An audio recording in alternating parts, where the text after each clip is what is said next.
Hispanic business community here in Orange County. Powered by the Orange County Hispanic Chamber of Commerce and their partners throughout the state. Along with Orange County's only community radio station, OC Talk Radio, streaming live from our studios right here at the University of California, Irvine's Beale Applied Innovation Center, with the man who's always at the center of the conversation, John Gutierrez. Hey, sir. Hey, everybody. How's everybody doing? Thank you, Paul. Thank you, OC Talk Radio, for having us. Again, my name is John Gutierrez. I'm the Vice President of the Orange County Hispanic Chamber of Commerce, and we're here with a special guest today. Let me introduce her here. Our special guest today is Veronica Corona. She's an entrepreneur. She's a president and founder of CM Cleaning Solutions, Inc. She's also the vice chair of the California Hispanic Chamber of Commerce, and she's a public speaker, distinguished Toastmaster with the Toastmasters International. Let's welcome everybody, Veronica Corona. Thank you for being here. John, thank you for having me, and thank you to the Orange County Hispanic Chamber of Commerce for this community podcast. I love it, so thank you. Oh, we're so excited to have you. We're going to get into all the fun stuff that we always talk about as far as what you do in the community. But first and foremost, can you tell us a little bit about yourself, who you are, your hobbies, your family? Who is Veronica Corona? Oh, okay. So I'm born and raised in the San Fernando Valley. So like totally for sure, I'm an awesome Valley girl. Really? Yeah, I am. I am. I'm the oldest of two brothers and one sister. Okay. And I have 7 kids, 5 nieces and 2 nephews that I love like they're my own. Oh, that's And great. my family lives in the Central Coast. My family are in the strawberry industry. So yes, these hands have harvested strawberries in the past. Yeah. You're like the third or fourth person that we've had on the show that has some sort of connection with the farmers. Yeah. You know? So my family's been in the farming industry. I should say my family, my mom's side of the family has been in the farming industry for many, many years. They came here through the Bracero program back in the 1940s, 50s. And they went to Santa Maria, California, because my family is from Santa Maria, Mexico, and Jalisco, by the way. So, Wow. We have a lot in common. My dad was part of the Bracero program. Nice. And my dad's from Jalisco also. Yeah. Wow. So your parents came here at, how old were you? Or? Oh, no. Well, I was born and raised here in the Okay. San Fernando Valley, but my dad came here at a very young age Okay. to support his family. Okay. He did not, I don't think he came through the Bracero program, but when I did some research on my mom's side of the family, most of my uncles had come here through the Bracero program. So it was very fascinating to learn that part of history of my mom's side of the family. Yes. And even though we were raised in the San Fernando Valley, we would go to the Central Coast all the time because I have uncles that have been there pretty much their whole lives in the strawberry industry. What is that like to work in that industry? Can you share a little bit about that if you It's don't a mind? lot of hard work. Really? You're out on the sun. Early hours, right? Very early hours. So growing up, we were out there in the summertime, and my dad and one of my uncles would have a competition to see who would get there the earliest. And when I mean the earliest, the sun wasn't even out. And then my cousins and I would talk, my compadre's going to beat me there. That's what my uncle was saying. That's what my dad was saying. So it was kind of funny. They were in competition Wow. to say who that. And as soon as the sun was rising, if somebody was late, it's like, what happened? You guys get stuck? Sheets get stuck this morning? So it was like a little competition just to, What time were you out there? at dawn, like 5:30. I don't know. Wow. I just remember, as a kid, that was very early in the morning. Of course. It was very early in the morning. And I usually remember those hours when my parents would get us up early to go to church or something, and they'd have hot chocolate or something. But this is to work. no, this is That's tough. This is to work, and we were out there all day and out in the fields, and my brothers and I. And then it was so funny. We make fun because my sister was a baby at the time. Well, she's a toddler, like 4 or 5 years old. And it's funny because she's sleeping in the car, and we were like, oh, we wish we were her sleeping in the car. So it was an interesting time, but I'm grateful for that because it taught us a lesson of hard work. And my dad always said, if you don't go to school, this is where you're going to end up. I'm like, I don't want to work in the strawberry fields. That was my next question. I was going to say to you, I bet you build that grit. Yes, right? you do. From Yes, that, you probably look back now and go, I learned a lot those days. Yes, you do. And you have more appreciation for the people that are doing the work because it is hard work. And, we were just there working just because my mom and dad took us to the fields. But the people working in the fields, that's how they're earning a living. So they're rushing. I mean, these guys were running, picking strawberries. I'm barely, packing 1 box. They're already packing 4, right? Wow. So it's a lot of hard work. So where in that process did you say, hey, I want to grow up and be this person? Or how did that motivation come? The motivation came from being first to go to college, that I wanted to do something for myself and to see how hard my mom and dad worked. general labor working. My mom worked at a factory. My mom was a seamstress. She worked at a factory as a seamstress, and my dad worked at a factory assembling parts. So just seeing how hard they had to work and all the sacrifices they did to give us a better life, made me like, I want to work they instilled the hard work and dedication, but also how can we work smarter? That's great. And maybe that's why today you're an entrepreneur. I mean, maybe you got that right, that grit. Well, I'll tell you, it's so funny because growing up, I was doing the books for my dad, and I'm going to age myself, but we used to do the payroll on a general ledger. I remember those. And so I went into the accounting field because of that. Okay. And the truth is, I never considered doing entrepreneur because I heard of all the struggle. Oh, no, there's never enough money to pay payroll. There was always struggle with cash flow. I'm like, oh, I don't want to be an entrepreneur. But here I am 14 years into entrepreneurship. So you just never say never because you never know. Share with us a little bit about your business. So CM Cleaning Solutions, I founded that company 14 years ago. And it was kind of one of those things that just happened. I had just resigned. So I always like to say I resigned from a 6-figure job and went to a no-figure job to not knowing when I was going to get paid. Yes. And we started this business. I have to say thank you to my previous business partner who encouraged me because I didn't want a business. I was like, oh, well, I'm going to take some time off because I just resigned. So you were in the corporate world before. I was working for a janitorial company. Okay. Yeah, I was working for a janitorial company, and I had resigned because our values were not aligned with the owner. That happens with a lot of people that end up being entrepreneurs. I hear that a lot. Yeah. So I was working for one company before, and then I just felt like I wasn't going to go anywhere. I was going to stay stuck in the same position. An opportunity presented itself, and I was like, I left because of the money. And then I left because it wasn't about the money. Yes. But I love that tagline you just used. An opportunity presented itself. Yes. That is such a powerful, strong sentence, right? Yes. A lot of people don't take the opportunity. You took the opportunity. I was a little nervous, but I took the risk. And I don't regret it because it was a learning lesson as well. Mm-hmm. And in the process that I took that risk, I resigned. And as I resigned, I received a call from a customer who gives me a building. And I said, I just resigned. She goes, well, I just gave the other company a 30-day notice. She goes, I don't know. Why don't you just start your own business? You work so hard and you're so dedicated. I'm like, oh, yeah, I don't, I was kind of like in my mind, I don't know if I want a business. And then she says, Veronica, if you had your business, I would give you this building. She goes, because I want to tell you something. I gave you this building because of you. I don't even like your boss. I gave you this building because of you. I don't like your boss. Those words changed my life. Because I realized, people will do business with you because of you. Exactly. And that was it doesn't matter what you're selling.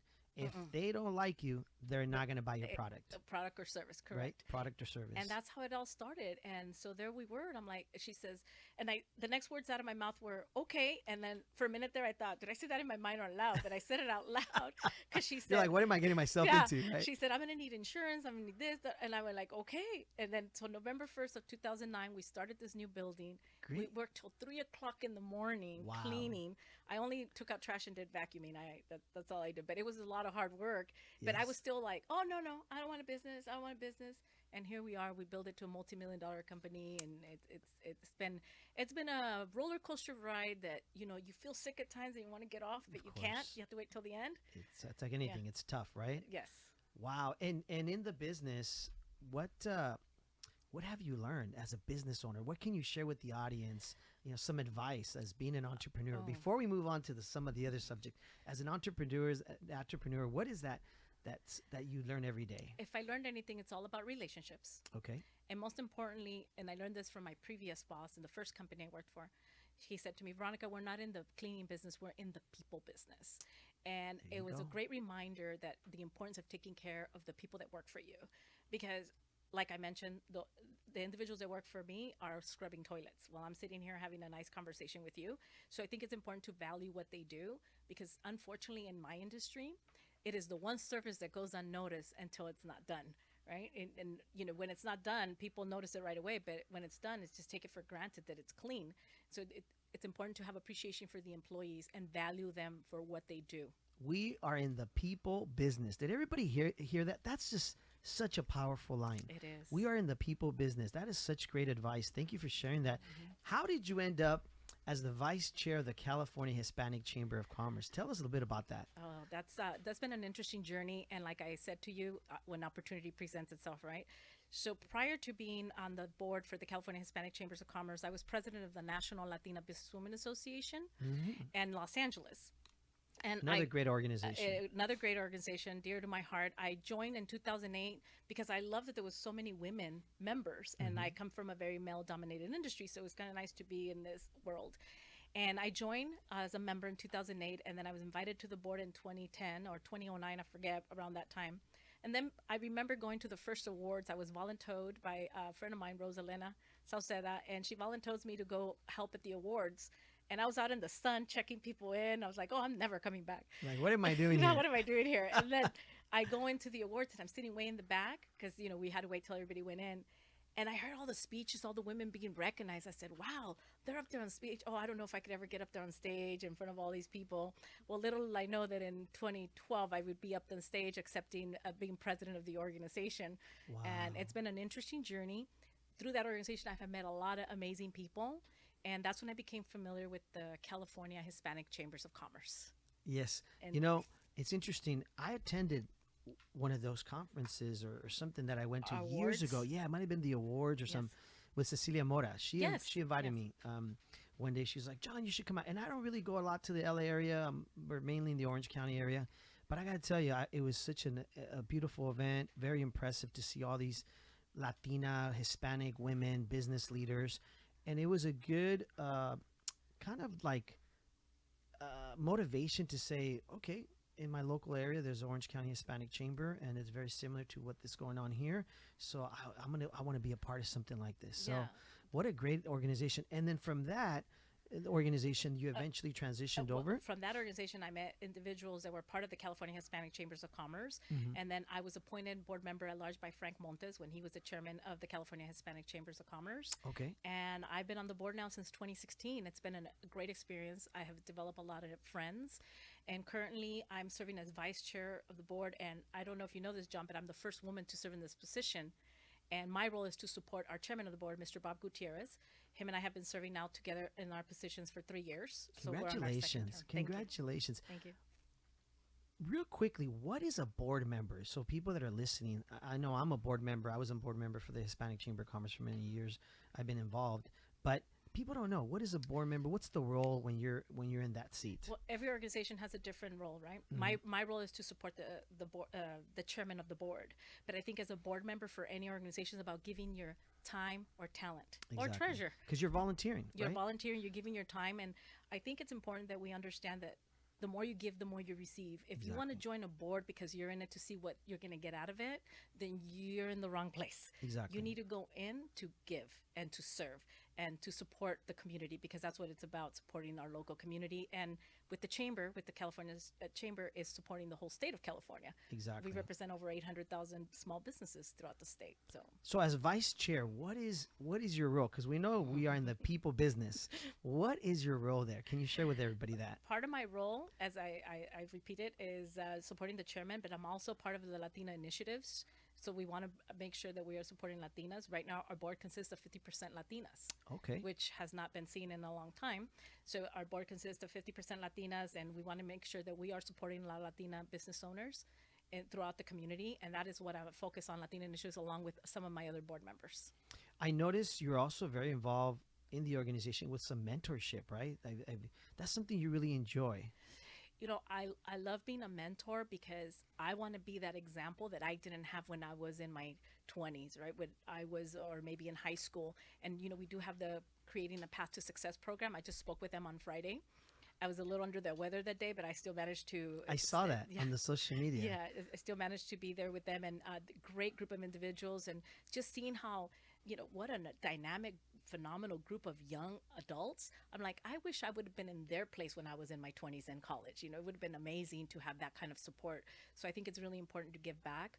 I want to be that beacon of light for others to follow. Exactly. Because I haven't seen too many beacons of light. So I want to be that beacon of light. Well, you said it, right? When you were in your 20s, maybe you didn't see people in those positions or in those roles. I did not. So that's for you, I'm assuming, that motivation today.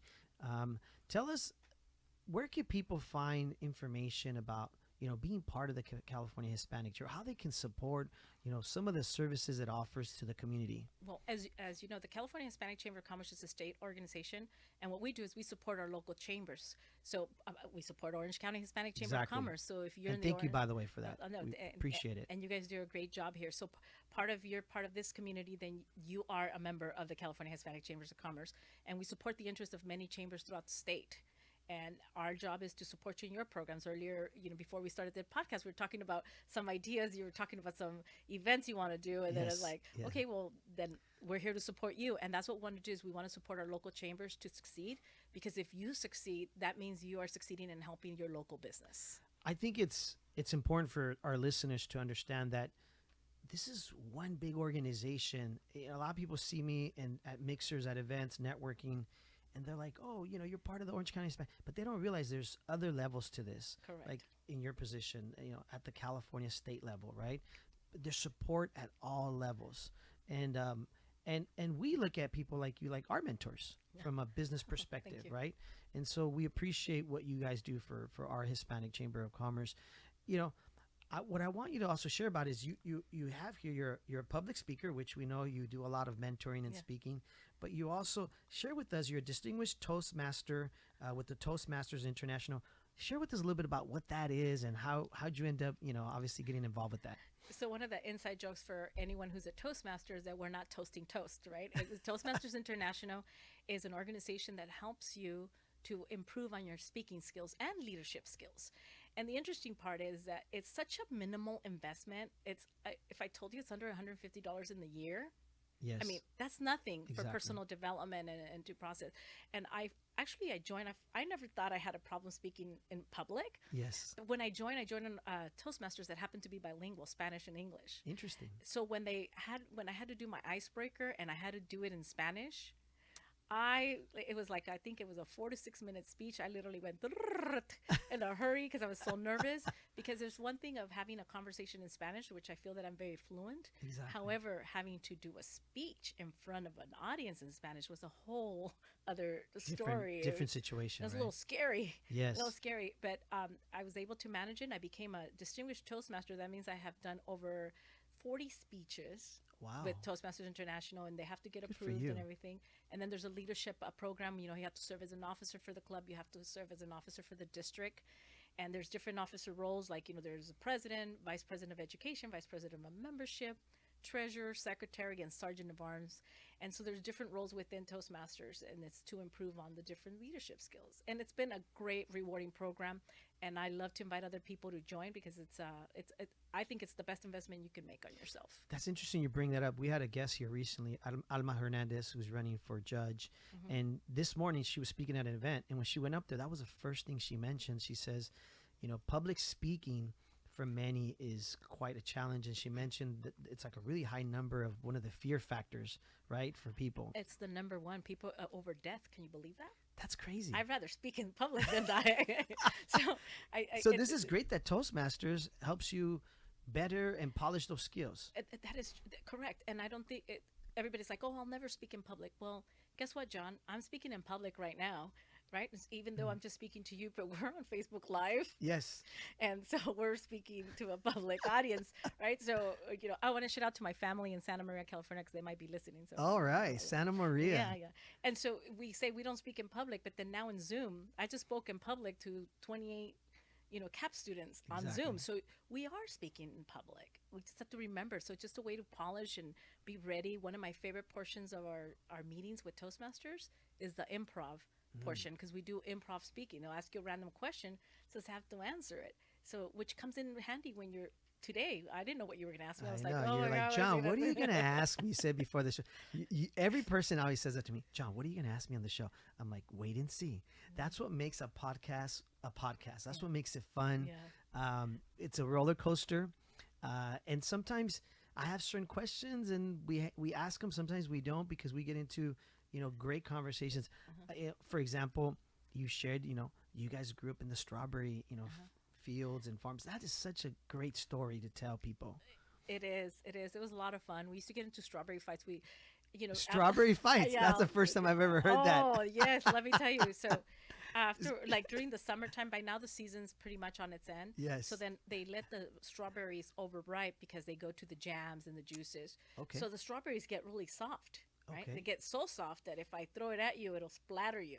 Really? Oh yeah. So my brothers always splattered me. I could never get them, but yeah, we would fight just for fun. Now, does that stain the clothes? Yeah, it stains your clothes. So your parents weren't happy. Yeah, of course not. But we had our field clothes. You know, we had Okay. our clothes that we took to So the that's field. okay. Yeah. So and for the record, I didn't grow up necessarily in the strawberry fields. It just happened that we moved out there Yes. when I was young for 2 years, and then my dad decided he didn't want to be a farmer. He comes back and then decides he does want to be a farmer, and then moves back. So it was just one of those. But I'll tell things you that what, happen. my son, my oldest son Jonathan, he loves that whole environment. And then when we go to Temecula or some of the wineries, and we just go out there, or we go to some of our friends who have like ranches and stuff, they love that. So city slickers, right? Like kids today, they really enjoy that stuff. So the fact that you grew up on that, it's like a blessing. Yeah, that was us. That was City Slickers, and then we're like in the Farmville. It was a big change, and it was fun. You know, when we think back today, those were good times, right? The having to get up at the crack of dawn to beat my uncle to the fields, and the strawberry fights, and then just hanging out in the fields. And then I remember one time, immigration showing up, and the field workers having to start running. My dad's like, "Don't run," because they have to chase them. And I was like, Wow. why are they running? Like, when you're young, you don't You understand. don't know what's going on. So that was very impactful to see that, because these are people that are working really hard to earn a living, and then, they get deported. So that was. Did you get to see some of that? Like, Yeah, we got to see it. They showed up right. Like when they actually took them and all Yeah. that? No Yes, way. yeah. So it was kind of like, what just happened? Like, because you don't That's know. really scary as a Yeah, kid. it is. It is. It is. It Wow, is. I've never experienced anything like that. Yeah. Obviously, we see it sometimes on the news, Mhm. but for you to be sitting there, Yeah. And That- we're like, do we need to move? Do we need to run? What do we need to do? Like, we didn't know what to do. And there was some of the workers that were running, not necessarily the workers working with us, but other workers running. And and my dad's like, don't run, because if they run, they're going to chase you, and it's worse, right? Wow. It's Yeah, like running they- from the law. you can get hurt or Yeah. something. Yeah. So Well, I'm it's, sorry to hear that. Yeah. That's just But it's a learning experience too, and to appreciate the people that are doing the work. wow. Well, I think, like you said earlier, sometimes these things we learn as kids, those lessons, helps us appreciate today. Absolutely. Like you being a business owner, right? With your cleaning business. Now, if people wanted to find your business, where would they find it? To share with us the social media, like where could they find you and what you do as a business entrepreneur? So we are on Instagram, CM Cleaning LA. Okay. But we're out throughout the whole state of California and other states. So we have business out here in Orange County, Okay. the LA area, San Bernardino, Lancaster, San Fernando Valley. So we're pretty spread out. We go wherever our customer takes us. And you're cleaning, like, let's say offices? So our main component is a clean. I like to say we keep it clean while you sleep, because most of the cleaning we do is done after hours for commercial office buildings. Oh, okay. So here, this particular building would be a great contract for CM Cleaning Solutions. That's the kind of type of business that we like. Okay. So Yeah. that's good to know. Anybody listening out there, if you're in a building, if you own a business, and we can obviously find a new contract for your business, That'd be we're great. all about supporting each other's businesses. That's really what, the Orange County Hispanic Chamber is about. And obviously the California Hispanic Chamber Yes. who supports us. We're all about helping each other out. That's why, for me, it was very important that you shared as an entrepreneur, especially coming out of the pandemic, right? Mm-hmm. Everybody, how was that like for you guys, the business-wise? That must have been tough. It was tough because we did have to lay off a few people. We had to do some cutbacks. So there was some buildings that continue working, but we had to cut hours because now they're not as Everybody was as working from home. right? Everybody was working from home. We had 2 customers that continue paying our staff, like if nothing was happening, and they Wow. were only showing up to work 1 or 2 days a week, Oh, but they wow. wanted to make sure that they were getting paid. So Oh, that's nice. like that said a lot about those 2 customers. I'll tell you, it's a very, for me, I just love that they did that. So so it's been a transition. We lost a few customers, we lost a few employees because obviously they couldn't wait. They probably needed to earn a living. So it was a transition, and then of course there was a bit of a hype with the COVID cleaning. Yes. But not everybody wants to do COVID cleaning because it costs extra money, and everybody's on a budget. So it's just a combination of things. I know a lot of businesses have been struggling. I know we got a few minutes left here. The producer's giving me the look. Yeah, 5 minutes, John. Are you also looking for people to work? Because I know everybody's been looking right now for employees. We're always looking for people. Okay. We're also in the same boat. We're always looking for personnel. Absolutely. That's good to Yes. know. That's good Yes. to know. I know at the chamber here, we created a job board so we can be able to provide, Nice. just people that are looking to hire people. Mhm. You know, I know it goes by fast, the show. Yeah. Hopefully you've had a good time, and we could always bring you back down the way. Thank I know we're looking to hopefully plan some conferences, some great events as things are opening up. Absolutely. But I want to thank you so much. Again, folks, Veronica Corona, who's an entrepreneur and president, founder of CM Cleaning Solutions, Inc. She's also the vice chair of the California Hispanic Chamber of Commerce, and of course, a public speaker. If anybody would like for her to come out and speak, she's a distinguished Toastmaster with the Toastmasters International. Thank you, Veronica, for being with us. Oh, thank you, John. We really appreciate all you do in the community. I like to call you folks community heroes, Oh. community leaders. Gracias. So Thank you. thank you so much. Real quick, folks, as we finish off here, a quick announcement. June 9th, Angels game mixture that we will have with the Hispanic Bar Association. We've already sold 200 tickets. That's amazing. Congratulations. It's really great. So we're excited. And then we also have our August 31st golf tournament fundraiser, which is benefiting our youth chamber, as you know, with Mike Limon and all those, Yes. Maria Cervantes, that have been supporting that Some of my organization. favorite people, Mike Yes. Limon, David Bentecourt, Fidel Gomez, Maria Cervantes. It's amazing what they do with the youth chamber. Yes, great group. And folks, follow us at ochcc.com or ochcc.org. Go to our website, see everything we can do for you. If you wish to be a member, you could always email me at john@ochcc.com. And thank you for being with us. Again, this is our community podcast show where our community is your community. Thank you, Veronica. Thank you, John, and thank you, Orange County Hispanic Chamber of Commerce.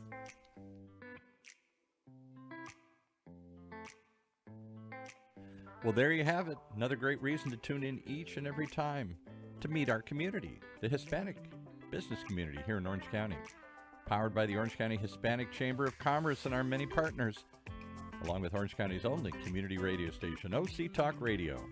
Streaming live from our studios here at the University of California, Irvine's Beale Applied Innovation Center.